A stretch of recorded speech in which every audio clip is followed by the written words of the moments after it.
Baik, kawan tutur kembali berjumpa di Breaking News dan kali ini kita masih akan membahas atau memperbincangkan serangan Amerika Serikat dan Israel ke Iran yang juga sudah dikonfirmasi bahwa serangan tersebut menewaskan pemimpin tertinggi Iran, Ayatollah Ali Khomeini. Dan juga untuk diskusi kali ini kita sudah bersama dengan pengamat hubungan internasional Universitas Pajajaran sekaligus Direktur Eksekutif Global Institute for Freedom, Tuku Reza Shah. Selamat siang.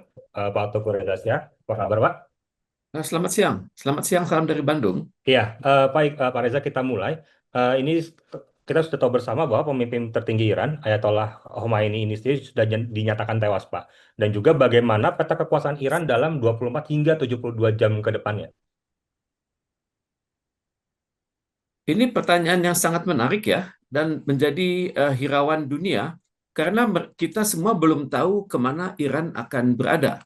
Tapi biasanya dalam suasana penuh kritis dan juga krisis ini, ya tentunya mereka sangat berharap akan segera terpilih seorang ayatollah yang baru. Dan dari 8 kandidat tersebut, ya tampaknya akan dipilih satu dari berbagai kandidat. Jadi untuk itu kemungkinan besar akan terpilih misalnya Mojtaba Khamenei, kemudian Ali Larijani, Sadiq Larijani, Mir Bagheri, kemudian Mohsen Araki, kemudian masih ada Hasan Khomeini yang merupakan cucu dari almarhum Ayatullah Ruhollah Khomeini. Suasana masih misterius ya. Kita tidak tahu bagaimana statement dari presiden. Semuanya masih dalam suasana duka cita. Juga dalam Assembly of Experts yang terdiri dari 88 anggota, mereka dipilih tiap 8 tahun. Suasana juga kita belum dapat mendengar statement mereka. Dari kalangan parlemen sendiri yang jumlahnya 290, kita juga belum mendengar. Yang jelas adalah supreme leader atau pemimpin tertinggi sudah wafat, Ali Khamenei. Yang biasanya cepat sekali mengemukakan ide itu adalah Revolutionary Guard ya. Mereka memiliki sekitar 120 anggota dan mereka merata di dalam kementerian-kementerian yang ada di Iran. Kemudian masih ada juga National Security Council yang khusus menangani masalah-masalah strategis. Kemudian ada Guardian Council di mana ada anggotanya six dan six juris. Jadi anggotanya adalah 6 birokrat dan 6 kalangan profesional. Mereka semua belum berbicara, mereka semua masih berduka. Tapi kita sangat berharap yang terjadi adalah kalau teori mengatakan status quo atau revisionis ya. Status quo adalah intinya melanjutkan pencapaian yang sudah dilakukan oleh pemimpin terdahulu Ayatollah Ali Khamenei, di mana mereka akan memuluskan atau melaksanakan langkah-langkah yang sudah dibuatnya untuk paling tidak sebulan ke depan. Tapi dalam hal terjadinya perubahan kepemimpinan yang barangkali terlihat belum penuh percaya diri, dan untuk itu kemungkinan akan terjadi pengurangan-pengurangan, namanya revisionis. Mungkin yang pemimpin yang baru ini akan melakukan mungkin revitalisasi, mungkin koreksi atas apa yang sudah dilakukan oleh pemimpin sebelumnya. Tapi bagaimanapun juga sistem kepemimpinan di Iran adalah marja'i taklid, dalam artian sekali seorang pemimpin menentukan satu kata akhir, maka manajemen negara akan mengikutinya, apakah itu manajemen sipil ataupun manajemen militer. Demikian pandangan Oke. saya. Ya, baik Pak Reza, ini saya juga baru dapat info terbaru dari tim redaksi kami bahwa Mojtaba Khomeini, putra almarhum Ayatollah Khomeini ini sendiri ditunjuk sebagai pemimpin tertinggi Iran yang baru. Dan juga menurut Pak Reza sendiri, akan seperti apa jika putra tertua dari Ayatollah Ali Khomeini sendiri memimpin Iran, Pak Reza? Sebagai pemimpin yang baru, maka seorang ayatullah tentunya akan mewarisi nilai-nilai luhur kenegaraan. Dan karena namanya Hasan Khomeini ya, Oh iya, baik. ya, Hasan Khomeini adalah keturunan langsung dari Ayatollah Ruhollah Khomeini, maka tentunya beliau mewarisi nilai-nilai luhur dan juga idiosinkrasis dari kakeknya. Baik. Untuk itu kan perlu kita ketahui bersama Ayatollah Khomeini ini adalah pemimpin yang sangat karismatis, sangat birokratis, sangat ideologis, dan berani langsung bertentangan dengan Barat. Kita perhatikan pada saat Ayatollah Ruhollah Khomeini naik ke Singgasana tahun 1979, itu benar-benar menanggalkan pencapaian dari pemimpin sebelumnya, Syahansyah Muhammad Reza Pahlavi Aryamer Sirus itu benar-benar dirubah, struktur kenegaraan dirubah, struktur kekerabatan dirubah, bahkan dengan Amerika Serikat yang sebelumnya merupakan sekutu itu berubah total dari sangat plus menjadi sangat minus. Demikian juga dengan Israel. Pada saat masa Ayatollah Khomeini inilah terlahir nama-nama baru untuk Amerika Serikat dan juga Israel yang sangat mudah diingat oleh masyarakat. Eh, Ayatollah Khomeini sangat komunikatif dan masyarakatnya sangat karismatis dan juga dapat berkomunikasi secara lintas usia. Beliau ini yang memperkenalkan istilah Syaitanul Akbar atau setan besar untuk Amerika Serikat dan setan kecil untuk Israel dengan nama Syaitanul Asgor. Dan dengan kedua setan itu kita tidak bisa berdamai karena kalau mereka berbicara itu pasti bohong, kalau mereka terlibat dalam kesepakatan itu pasti ingkar, kemudian kalau sudah sama-sama terlibat dalam satu kerjasama, mereka itu akan menggunting dalam lipatan. Dan ini sudah dilihat sekali oleh Ayatullah yang baru ini, karena statement kakeknya itu teruji. Misalnya pada beberapa tahun silam, pada saat penandatanganan putaran ketiga dari Joint Comprehensive Plan of Action, di mana negara-negara Barat menyetujui, hanya Amerika Serikat yang tidak setuju karena Amerika Serikat saat itu sangat condong kepada Israel, maka terjadilah serangan atas Iran.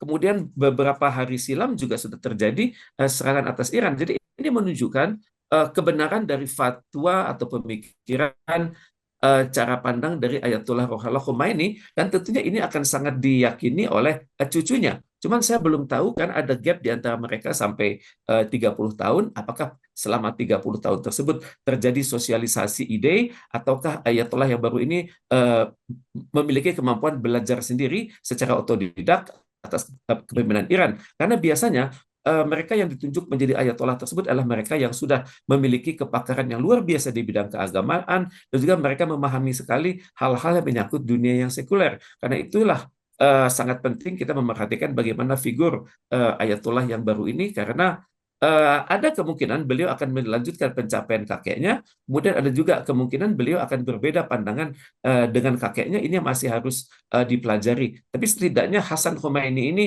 cucu dari Ayatullah Ruhollah Khomeini memiliki saya pikir intelligent quotient yang sangat tinggi, spiritual quotient yang juga sangat tinggi, emotional quotient yang teruji, juga leadership quotient dan juga managerial quotient yang tangguh. Karena tentunya dari 8 kandidat yang ada, mereka akan memilih seorang ayatullah yang benar-benar unggul, benar-benar terpilih dan dapat diyakinkan akan meneruskan kepemimpinan Iran di muka bumi. Oke, baik Pak Reza. Tadi Pak Reza sempat menyebutkan bahwa ada gap yang cukup banyak ya 30 tahun dari kakek ke cucunya. Maaf kalau sebutkan saya salah. Dan juga apakah dengan terjadinya hal seperti ini jadi membuka peluang begitu bahwa ada perubahan sistem politik ataupun pemerintahan di Iran setelah ini, Pak Reza? Saya perhatikan sistem kepemimpinan itu sudah sangat solid ya. Saya pikir seorang ayatollah yang baru belum tentu akan mengubah yang namanya lembaga kepresidenan seperti apa, kemudian lembaga Assembly of Experts itu bagaimana, jumlah anggota parlemen 290 akan menjadi berapa, kemudian bagaimana beliau berhadapan dengan non-elected positions yang ada di misalnya di Commander in Chief dan juga di Revolutionary Guard karena ini adalah orang-orang yang terlatih, yang terpilih sejak dini, yang sudah membangun karirnya secara meritokratik. Saya belum tahu, tapi biasanya dalam periode yang sangat kritis sekarang, seorang pemimpin yang baru itu akan menjaga stabilitas. Dia akan mencoba akrab dengan mungkin sudah kenal lama dengan lembaga-lembaga yang ada dalam struktur politik di Iran. Dengan presiden tentunya akan lebih dikuatkan kekerabatannya, dengan Assembly of Experts juga sama, dengan parlemen juga akan banyak beliau berkonsultasi, dengan Revolutionary Guard juga beliau akan banyak melakukan kunjungan, kemudian dengan National Security Council juga beliau akan banyak menerima kunjungan dan juga saling berkunjung. Biasanya ini adalah periode yang sangat kritis ya. Untuk itu seorang pemimpin tidak berani mengambil resiko. Setelah ada proses belajar, barangkali 1-2 bulan, biasanya pemimpin baru berani melakukan perubahan. Sama ini biasanya kalangan-kalangan luar negeri juga mencoba mempengaruhi lewat lembaga-lembaga yang ada di Iran, yang intinya barangkali mengharapkan terjadinya streamlining ataupun penyederhanaan, atau mengharapkan ada penambahan lembaga-lembaga baru, dan tidak mustahil juga lembaga-lembaga intel asing mencoba menanamkan orang-orang mereka untuk memimpin Iran, dan kemudian di kemudian hari mengambil alih kekuatan. Ini sangat dimungkinkan. Karena kalau kita perhatikan statement dari Benjamin Netanyahu pagi ini, beliau menggunakan kata-kata yang sangat, saya tidak sangka, intelligence and highly sophisticated Israeli. Berarti ada orang-orang Israel yang sudah ditanam di sana. Ini mengingatkan situasi di Syria tahun 60-an, di mana Israel berhasil menanam seseorang dengan pangkat wakil menteri pertahanan. Saya tidak tahu apa yang terjadi di lapangan, karena informasi perihal Iran itu sangat minim, dan juga pihak lembaga diplomatik juga sangat sangat sangat membatasi informasi. Jadi informasi yang saya terima itu kebanyakan dari dari institusi-institusi yang sanggup memberikan data primer seperti lembaga riset, kemudian juga kedutaan-kedutaan besar asing yang ada di seluruh dunia. Ya, baik Pak Reza dan juga kawan tutur, kami masih akan melanjutkan kembali diskusi bersama Tuku Reza Syah, dan juga Anda dapat berpartisipasi di perbincangan ini dengan meninggalkan komentar di kolom komentar yang ada di bawah. Dan juga Pak Reza, ini sudah ada yang bertanya nih untuk Pak Reza dari @ngabari_iden. Pak Reza, saat ini seharusnya sikap pemerintah Indonesia bagaimana? Terima kasih. Sikap pemerintah Indonesia itu kan sudah tertulis di dalam statement yang dibuat oleh Kementerian Luar Negeri kita kan. Itu ada 4 statement itu. Pertama dikatakan bahwa saya ingat dulu, dikatakan bahwa Indonesia sangat menyesalkan gagalnya perundingan Ya, antara AS dan Iran kan. Itu adalah statement sebelumnya kan. Kemudian juga dikatakan bahwa Indonesia menyerukan seluruh pihak untuk menahan diri dan mengedepankan dialog. Kemudian pemerintah Indonesia, dalam hal ini Presiden Republik Indonesia, menyampaikan kesiapannya untuk memfasilitasi dialog ya, bagi terciptanya kembali kondisi keamanan. Dan terakhir, kita memikirkan keselamatan dari warga negara Indonesia di sana. Memang agak unik ya, statement ini dibuat sangat makro, seolah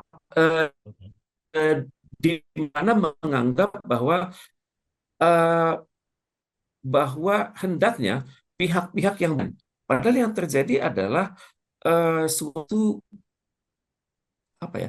kejahatan dilakukan oleh Amerika Serikat dan Israel atas Iran, dengan cara menggagalkan perundingan tersebut dengan melakukan aksi pemboman atas Iran pada tanggal 28 silam. Jadi untuk itu kita hendaknya berpikir, apakah apakah tidak mungkin statement pemerintah itu dibuat lebih tegas?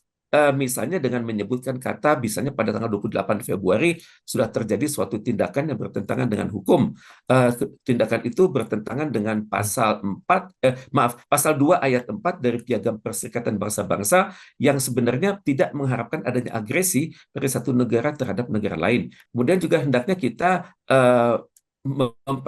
memahami mengapa Iran berlaku yang sangat keras terhadap Amerika Serikat, terhadap Israel, dan juga terhadap negara-negara yang mendukung Amerika Serikat dengan Israel, karena Iran didukung oleh berdasarkan pasal 51 dari Piagam PBB, di mana Iran berhak menggunakan haknya untuk mempertahankan integritas teritorial dan kedaulatan negara Iran tersebut.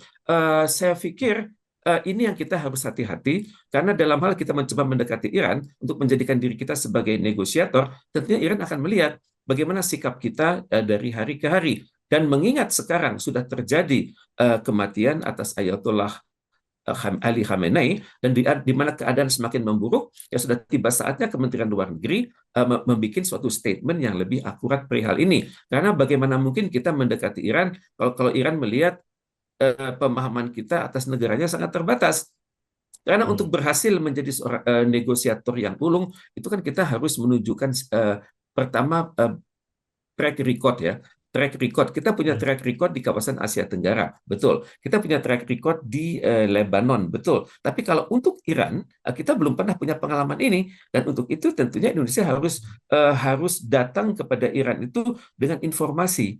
Juga tentunya Iran berpikir, bagaimana mungkin Anda mempertemukan saya dengan Amerika Serikat dan juga Israel kalau saya sangat memusuhi keduanya. Nah, ini yang kita harus hati-hati. Hmm. Karena kalau nanti misalnya Amerika Serikat mengatakan, saya tidak mau berunding kalau Israel tidak bersama saya, nah tentunya akan menjadi kebingungan sendiri bagi Indonesia. Kita sangat termasuk negara yang sangat berhati-hati dengan Israel. Kita tidak memiliki hubungan diplomatik dengan Israel, dan saya khawatir reputasi pemerintah bisa jatuh di dalam negeri. Karena bisa saja untuk kesekian kalinya ditafsirkan bahwa Indonesia menggunakan mekanisme sebagai negosiator untuk membangun hubungan bilateral dengan Israel. Pertama menggunakan jalur Board of Peace, kemudian kedua menggunakan jalur sebagai negosiator langsung. Dan itu kita harus sangat berhati-hati dalam hal ini. Apalagi Iran saat ini sedang berduka, maka 40 hari ke depan adalah hari penuh perkabungan. Dan untuk itu saya pikir pendekatan kita harus sangat hati-hati, jangan sampai kita menyinggung rasa sayang mereka kepada pemimpin mereka yang setelah mendahului. Baik, Pak Reza, berarti dapat dikatakan bahwa kita Indonesia sebagai sebuah negara juga harus meresponi dengan sangat hati-hati begitu agar tidak membuat salah persepsi begitu mungkin Pak Reza ya. Hmm. Tepat Ya, sekali. lalu juga ada pertanyaan berikutnya dari pemirsa tutur di YouTube, Pak Reza. Pak Reza, apakah Cina dan Rusia akan ambil bagian dan apa juga perang akan berlanjut jadi perang kawasan dan nuklir jika Cina dan Rusia ikut bergabung dalam perang, Pak Reza? Saya tidak melihat tanda-tanda tersebut ya. Saya tidak melihat adanya penasehat militer dari Rusia dan Cina. Saya tidak melihat adanya prajurit dari Rusia maupun Cina. Tidak. Tapi yang saya ketahui adalah selama 2 minggu terakhir, itu kargo dari kedua negara tersebut datang dalam jumlah besar. Kedatangan kargo itu lebih dari 1 kali. Hmm. Dapat diperkirakan antara 2 sampai 3 kali. Karena kalau kargo datang kan tentunya isinya kan peralatan-peralatan yang sangat tinggi, dan kalau misalnya ada barang-barang yang keluar di malam hari tentunya sangat sulit dimonitor kan. Eh, Kemungkinan besar yang datang itu adalah perangkat-perangkat untuk komunikasi, kemudian Hmm. untuk istilahnya tuh untuk ada istilahnya interchange antara perangkat-perangkat militer, kemudian juga potensi agar Iran mampu menggabungkan eh, berbagai persenjataan yang dapat agar diramu dalam suatu model namanya interoperability. Karena kalau kita perhatikan persenjataan Iran, itu masih ada yang model dari buatan Amerika sebelum 79, Oh. kemudian model yang dimodifikasi oleh Iran sendiri, kemudian juga ada model yang datang dari Rusia, kemudian ada model yang datang dari Cina. Ini memang kemampuan Iran yang sangat tinggi dalam rekayasa teknologi ya. Tapi saya belum tahu, belum ada informasi perihal ini, sektor-sektor manakah yang di-upgrade, tapi yang jelas tulang punggung dari pertahanan Iran itu adalah di bidang peluru kendali, terutama sekali peluru kendali balistik yang sudah terbukti khasiatnya dalam perang 12 hari melawan Israel, dan juga dalam serangan-serangan Iran beberapa jam silam untuk menyasar pangkalan-pangkalan di Al-Udeid misalnya di Qatar, kemudian Al-Salem di Kuwait, kemudian Al-Dhafra di Uni Arab Emirat, dan juga pangkalan armada kelima Amerika Serikat di Bahrain. Itu sudah dilakukan serangan-serangan secara sangat sistematis oleh Iran. Cuman yang saya tidak ketahui adalah apakah Iran sudah mengeluarkan senjata-senjatanya yang hipersonik, dan juga menggerakkan senjata hipersonik itu kan harus ada sistem panduan dari satelit. Apakah yang satelit Rusia atau sistem panduan satelit dari Cina, atau kombinasi, kemudian ataukah barangkali ini adalah hal-hal yang sangat dirahasiakan oleh Iran, dan belum tentu juga lawan-lawan Iran itu tahu. Tapi yang saya sebagai pengamat melihat bahwa Iran belum mengirimkan peluru kendali Fatah yang punya kecepatan suara 15, dan juga peluru kendali Hajj Qasem dengan kecepatan suara 12 Mach, itu biasanya akan ditujukan akan diarahkan kepada pangkalan-pangkalan Amerika Serikat yang terdekat, ataupun juga diarahkan kepada kapal induk Amerika Serikat yang diperkirakan ada di sekitar Iran saat ini, di sekitar di sekitar Timur Tengah. Namanya itu adalah USS Abraham Lincoln dan USS Gerald Ford. Kemungkinan besar peluru kendali dan kecepatan di atas 10 itu akan diarahkan kepada kapal induk dan Abraham, dan kapal induk kapal itu barangkali bermutasi ke wilayah lain, maka barangkali akan diarahkan langsung ke pusat-pusat industri yang ada di Israel. Semua ini serba rahasia. Informasi sangat terbatas, apalagi Kementerian Iran sama sekali tidak berbicara soal ini. Oke, baik Pak Reza, dan juga kita tahu bahwa kemarin saat serangan pada tanggal 28 Februari kemarin, Presiden Donald Trump melalui akun Gedung Putih sempat mengeluarkan statement yang cukup provokatif begitu, Pak Reza. Dan juga kita dapat berkesimpulan bahwa serangan kemarin itu juga terjadi adanya keterlibatan keputusan Presiden Amerika Serikat dalam serangan tersebut. Dan juga Pak Reza sebagai pengamat hubungan internasional sendiri, bagaimana melihat implikasi hukum internasionalnya, Pak, dari serangan tersebut? Karena serangan tersebut juga dapat terjadi atas keputusan yang diambil oleh Presiden Donald Trump sendiri, Pak Reza. Memang menarik ya. Dunia belum banyak menyikapi hal ini ya. Seolah-olah dunia itu mendiamkan hal yang terjadi sekarang kan. Sebenarnya uh, pelanggaran yang dilakukan oleh Amerika Serikat itu merupakan pelanggaran yang sangat fatal ya. Dan ini mengubah jalannya hubungan bilateral dari hubungan bilateral yang masih menghargai hukum internasional menjadi suatu hubungan yang apa ya, yang menganggap remeh atas hukum internasional. Dapat kita katakan bahwa Presiden Amerika Serikat atau juga pemerintah Amerika Serikat dan pemerintah Israel itu mempermainkan hukum internasional, itu yang pertama. Dan yang kedua, 1 bulan yang silam, pemerintah Iran sebenarnya sudah mewaspadai ini akan terjadi, karena itu Duta Besar Iran di PBB itu secara khusus menyurati Sekjen PBB, mengingatkan bahwa dalam hal terjadinya perang, di mana Iran diserang, maka Iran punya tanggung jawab untuk mempertahankan diri sesuai dengan pasal 51, dan Iran akan menyerang pangkalan-pangkalan Amerika Serikat yang ada di wilayah-wilayah di Timur Tengah dan juga Teluk Parsi, dan juga akan menyerang Israel dan juga kapal perang Amerika Serikat. Dan sayangnya, Perserikatan Bangsa-Bangsa tidak menanggapi surat tersebut.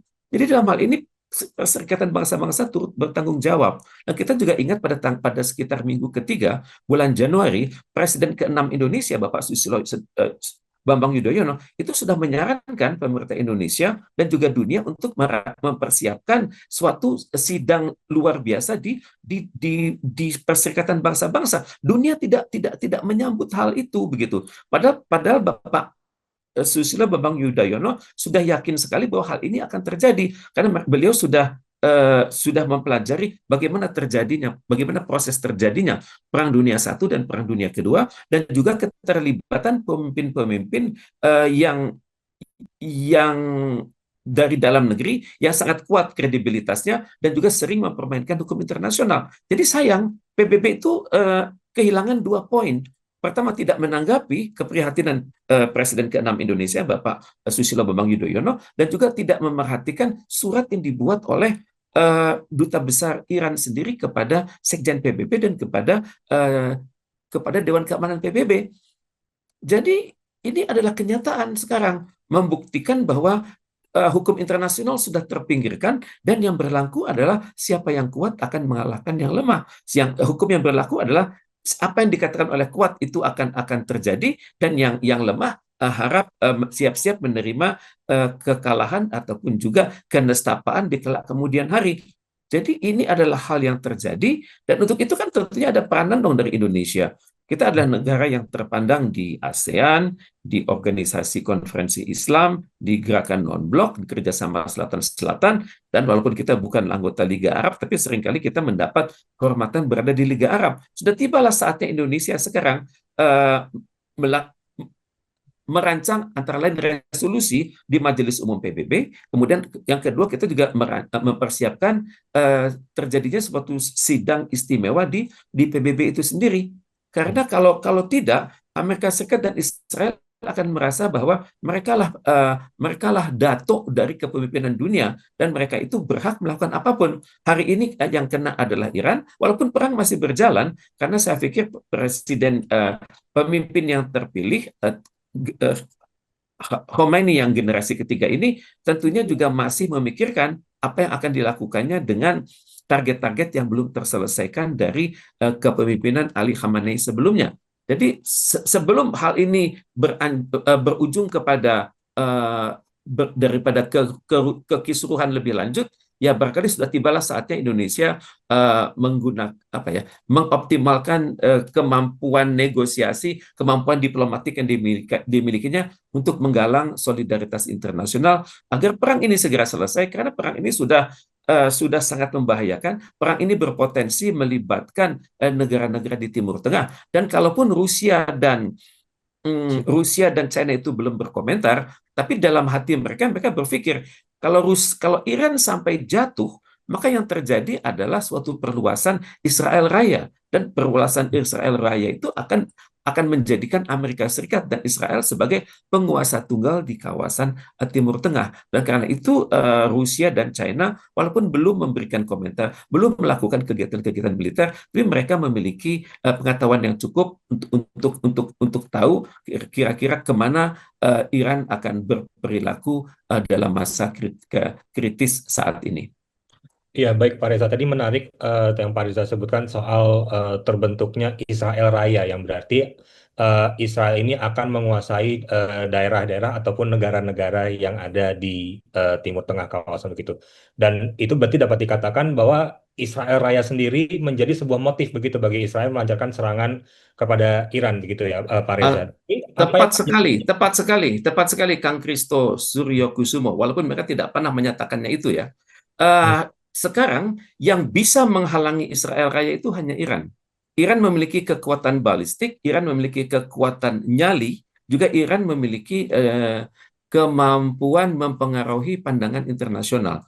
Hanya Iran saat ini yang bisa menghalangi terjadi suatu Israel Raya. Karena kalau Israel Raya ini sampai terwujud, pada saat yang sama Iran itu akan jatuh, maka akan rusaklah dunia ini, karena Israel Raya itu akan berjalan sesuai dengan prinsip-prinsip kekerasan. Mereka menilai masyarakat bukan Israel sebagai goyim, dan goyim itu adalah tingkat kemanusiaannya berada di bawah masyarakat Yahudi. Dan untuk itu akan terjadi perbenturan terus-menerus. Ya karena itu juga alam pemikirannya juga sama nih antara Cina dan Rusia dengan negara-negara Teluk yang lain. Karena di satu sisi mereka juga tidak mau melihat negara mereka yang Sunni ini kalah oleh reputasi Islam Syiah. Pada saat yang sama juga mereka khawatir kalau Iran yang ini sekarang ini semakin lumpuh, maka mereka juga tidak mampu menghadapi Israel Raya. Dan Israel Raya ini tidak dinyatakan, tapi kita bisa lihat pada saat Benyamin Netanyahu memberikan statement di istana negaranya, di belakangnya ada satu peta Timur Tengah yang kosong. Tentunya peta Timur Tengah yang kosong itulah yang akan diisi dengan warna-warni sesuka Israel.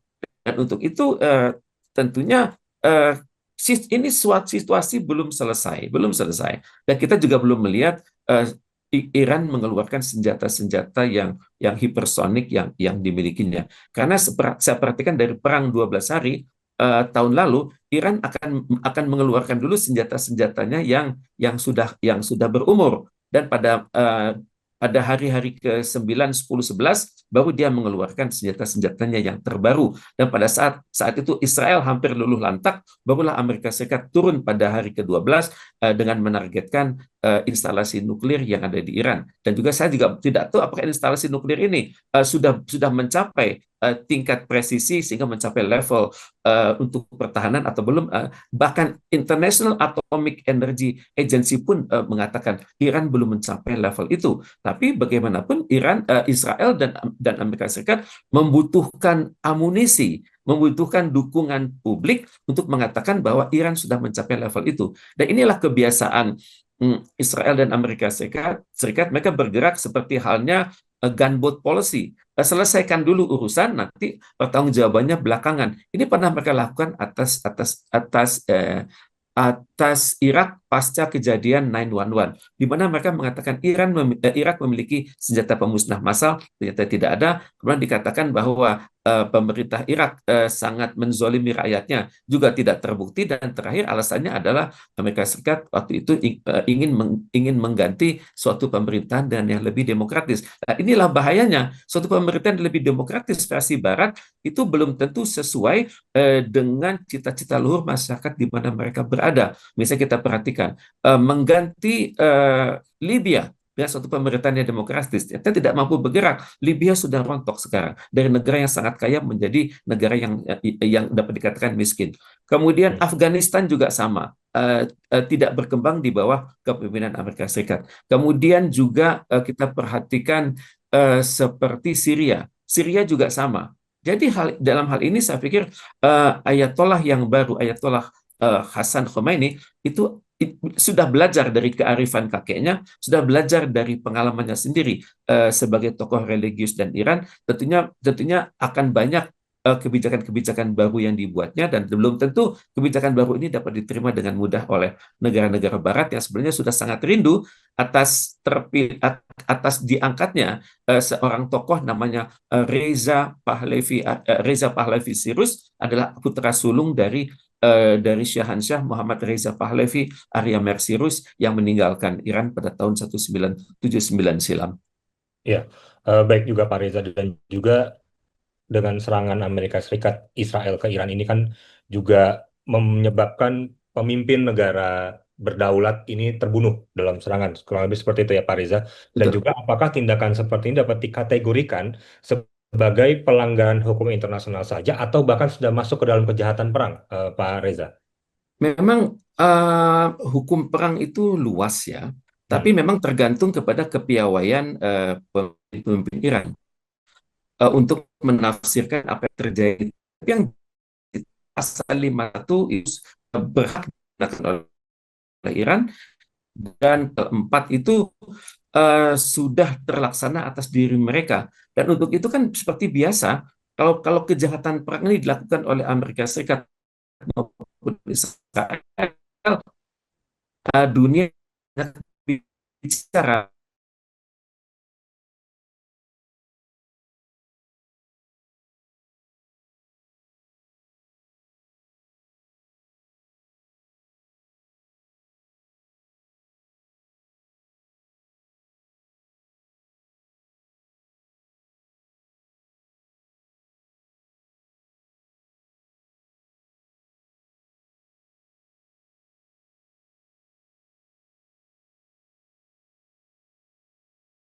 Ini Reza Sirus ini sudah berada di luar, dan dia ini banyak sekali membina persahabatan dengan Israel. Sudah tidak terhitung fotonya di tembok ratapan. Kemudian juga beliau kalau berkunjung ke Amerika Serikat diterima dengan karpet merah oleh pemerintah Amerika Serikat. Kalau berkunjung ke negara-negara Uni Eropa juga diperlakukan dengan sangat spesial. Maka kalau nanti terpilih, kalau misalnya Iran, pemerintah di luar Iran berhasil melakukan destabilisasi atas Iran melalui berbagai kampanye diplomasi publik yang sangat menjelekkan figur Khomeini yang baru ini, maka dimungkinkan saja terjadi kerusuhan di Iran. Kemudian Amerika masuk pada titik-titik tertentu dengan modus mengatakan ini adalah preemptive strike, atau mengatakan juga ini adalah perlindungan terhadap masyarakat sipil. Uh, jadi ini mungkin dilakukan persis seperti saat mereka menguasai Syria. Dan kalau hal ini dilakukan, tentunya NATO juga akan bergerak bersama-sama dengan Amerika Serikat, karena NATO sementara ini masih main aman, mereka tidak mau terlibat langsung, tapi begitu melihat ada suatu potensi minyak, adanya potensi gas, ada potensi nanti pembagian Iran menjadi negara-negara kecil, mereka juga ingin terlibat, karena tergantung juga NATO bagaimana menafsirkannya kan. Kalau misalnya Inggris saat ini mengatakan belum perlu bertindak karena tidak ada keperluan Inggris di situ. Tapi kalau ke depan misalnya pemerintahan yang baru, pimpinan Reza Sirus ini mengatakan akan memberikan konsesi, misalnya bagian barat untuk wilayah dia bersama Amerika, bagian timur dia bersama Uni Eropa, kemudian di bagian utara dia bersama negara-negara misalnya negara-negara pro Amerika tapi di luar Uni Eropa, hal ini mungkin saja dapat menarik minat masyarakat dunia untuk mendukung Amerika Serikat lebih lanjut.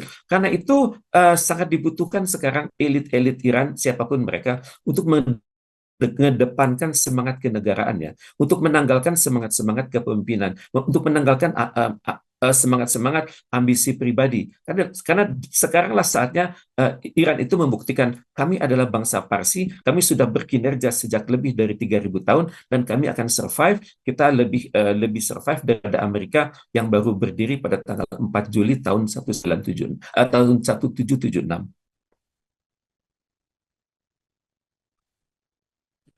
Oke, baik Pak Reza. Berikutnya ini kita akan bicara sedikit tentang Israel begitu, Pak Reza. Dampak peristiwa ini kira-kira dampak peristiwa ini terhadap stabilitas politik di dalam negeri Israel sendiri akan menjadi seperti apa, kira-kira Pak Reza? Pertama, eh, wafatnya seorang kepala negara di Iran yang karismatis, revolusioner dan ideologis ini merupakan suatu hadiah yang luar biasa bagi kepemimpinan Benjamin Netanyahu dan juga kepemimpinan Donald Trump ya. Karena itu saya pikir walaupun Israel kota-kota besarnya sudah diluluh lantakkan oleh Iran kali ini, tapi Israel bisa dengan bangganya mengatakan tujuan besar kami sudah tercapai. Maka sekarang kita sama-sama bekerja sama dengan Amerika Serikat, bekerja sama dengan negara-negara demokrasi di dunia untuk menjadikan Iran yang sebelumnya dikatakan sebagai negara yang haus darah, negara yang bermandi darah, negara yang sangat mengingkari hukum internasional, negara yang barbar, negara yang sangat membahayakan keamanan penduduk Amerika Serikat. Ini adalah bahasa-bahasa sarkastik yang dibuat oleh Israel dan juga Amerika Serikat. Tentunya bahasa-bahasa sarkastik maupun bahasa-bahasa sarkastik yang lebih dahsyat lagi juga akan digunakan untuk menggalang solidaritas masyarakat Israel. Karena bagi saya perhatikan Netanyahu yang dibutuhkan dia adalah dia tetap berkuasa karena dia menghadapi banyak tantangan di dalam negeri. Sudah berapa kali ancaman impeachment dilakukan, sudah berulang kali demonstrasi masyarakat yang menuduh Netanyahu pernah melakukan korupsi, dan juga pada saat yang sama juga Amerika Serikat melakukan banyak pelanggaran konstitusi, misalnya melakukan berbagai aksi tanpa restu Kongres, dan juga Donald Trump sendiri berhadapan dengan masalah Epstein, juga berhadapan dengan masalah-masalah perpajakan. Bagi dua tokoh besar ini, satu di Amerika Serikat dan satu di Iran, keadaan krisis dunia itu merupakan membawa manfaat ya, membawa manfaat bagi kepemimpinan mereka. Dan tentunya bagi mereka harus hati-hati, karena tidak mustahil serangan dari Iran ini akan berlanjut dengan tingkat akurasi yang lebih tinggi, dan tidak mustahil akan membuat rakyat negara masing-masing itu semakin kritis terhadap Oke, kedua pemimpin baik di Pak Reza, negara ini masih tersebut. ada satu pertanyaan lagi dari pemirsa Tutur TV. Eh, Pak Reza, tanggapannya tentang kesediaan Presiden Prabowo yang bersedia menjadi mediator antara Amerika Serikat Israel dan juga Iran sendiri, itu seperti apa, Pak Reza, tanggapannya? Terima kasih. Pertama, ini menunjukkan kenegarawanan Presiden kita yang membawa amanah dari konstitusi untuk untuk turut memelihara perdamaian dunia ya. Niatan ini harus kita hargai karena menunjukkan tingkat kenegarawanan juga tanggung jawab kebangsaan ya. Tapi nanti begitu masuk ke dalam implementasi, saya sangat berharap kita melakukannya dengan sangat hati-hati sekali. Karena suatu peranan sebagai negosiator itu kan banyak syarat. Syarat pertama adalah disetujui oleh pihak-pihak yang bertikai. Dan saya juga tidak, saya pikir akan unik nanti kalau Amerika Serikat mengatakan, oke, perundingan itu melibatkan saya dan Israel, dan Anda di tengah, dan di sebelah kanan itu adalah Iran. Dan untuk itu Ya. juga belum tentu Iran mau kalau ada Israel di situ. Karena Iran juga selama ini sudah mangkal karena dengan adanya tokoh Kushner yang mewakili bapak mertuanya, dan Kushner ini adalah jelas-jelas seorang warga negara Israel. Yang kita harus waspadai adalah bagaimana jawaban dari Iran nantinya ya. Karena tentunya Iran juga berpikir-pikir, sekarang ini bukanlah waktunya untuk berbicara soal negosiator karena kami sedang berduka. Maka mungkin yang bisa dilakukan adalah sangat berhati-hati mendekati pemimpin Iran, tokoh-tokoh Iran, eh, agar nanti pada saat 40 hari ini berakhir, itu akan terjadi eh, negosiasi yang menurut pandangan Indonesia itu baik adanya. Tapi tentunya Iran juga berpikir kan, bagaimana Anda mungkin adil dengan kami kalau Anda merupakan bagian dari Board of Peace. Tentunya ada tanggung jawab Indonesia untuk menjelaskan bahwa Indonesia masuk ke dalam Board of Peace itu untuk menunjukkan tanggung jawabnya bergerak di dua jalur, jalur PBB dan jalur Board of Peace untuk suatu kemerdekaan Palestina dan juga untuk suatu Palestina yang merdeka, berdaulat dan bersatu hendaknya bisa berdampingan dengan Israel. Kemudian juga persyaratan kedua, kalau kita ingin menjadi negosiator, kita hendaknya memiliki informasi yang lebih baik daripada pihak-pihak yang bertikai. Ini yang saya belum tahu, apakah kita memiliki referensi informasi tersebut. Apakah kita menguasai referensi informasi versi Iran dan juga versi Israel dan juga versi dari Amerika Serikat, dan bagaimana kita mencari jalan tengahnya. Karena jangan sampai nanti ide kita besar tapi terbentur di lapangan karena kita belum tentu memiliki file yang sangat baik. Kemudian juga kepada Iran dan kepada Amerika Serikat juga hendaknya diyakinkan bahwa kalaupun negosiasi itu terjadi, maka Indonesia akan benar-benar berada di tengah. Indonesia tidak akan memihak kepada salah satu yang berpihak.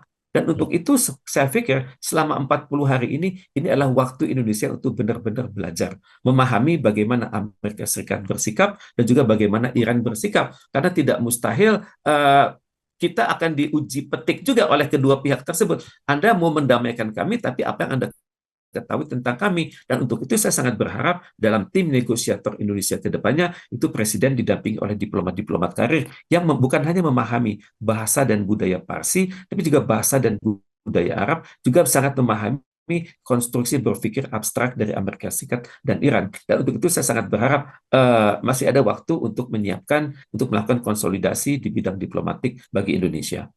Baik, Pak Reza, dan ini pertanyaan terakhir. Menurut Pak Reza sendiri, dalam skenario terbaik dan juga terburuk, seperti apa wajah Iran dan juga Timur Tengah nantinya 5 tahun setelah peristiwa hari ini, Pak Reza? Kedepannya akan seperti apa kira-kira? Eh, Kemungkinan besar Amerika Serikat akan, kalau nanti Iran dapat dikatakan ditafsirkan mundur dan Amerika Serikat dan Israel menaik, maka cengkeraman mereka akan lebih besar di Timur Tengah. Banyak negara-negara yang saat ini menggantungkan perlindungan militer pada Amerika Serikat dan menggantungkan perlindungan intelijen kepada Israel. Dan skenario ke-1 adalah reputasi Amerika Serikat dan Israel semakin menaik dan tidak mustahil Amerika Serikat akan mengatakan pusat dari Organization of Petroleum Exporting Countries itu adalah di New York, di mana saya berada, karena Venezuela sudah dikuasai minyaknya, kemudian juga Arab Saudi dapat dikatakan sudah dikendalikan minyaknya, dan yang kalau Iran terlunta-lunta, maka Iran akan sangat sangat sangat tergantung kepada investasi baru. Karena ladang-ladang minyak Iran juga banyak yang hancur. Juga banyak lembaga-lembaga riset Iran juga sudah hancur. Dan untuk itu dalam periode transisi ini ada kemungkinan besar seorang Reza Sirus yang pernah diasingkan tahun 1979 itu kembali.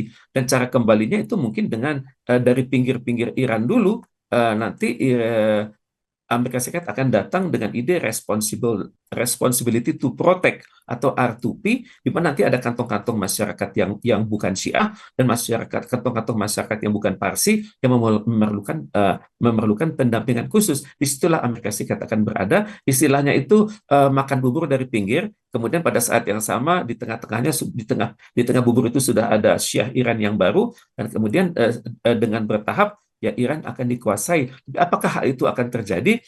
Tentunya saya sangat berharap Ayatollah yang baru, Ayatollah Khomeini ini benar-benar mampu mempersatukan masyarakat Iran dan menjaga marwah Iran, karena janganlah sampai peradaban yang sudah berusia 3.000 tahun itu hancur dalam satu hari akibat kebijakannya yang salah.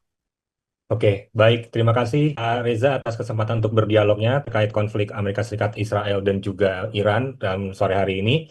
Dan kawan tutur, demikian perbincangan kami bersama dengan pengamat hubungan internasional Universitas Pajajaran, sekaligus Direktur Eksekutif Global Institute for Freedom, Teguh Reza Syah. Dan juga kawan tutur, dengan ini breaking news kami akhiri. Anda dapat menyaksikan konten-konten kami di portal ID dan juga akun YouTube Tutur TV. Selamat sore, sampai jumpa.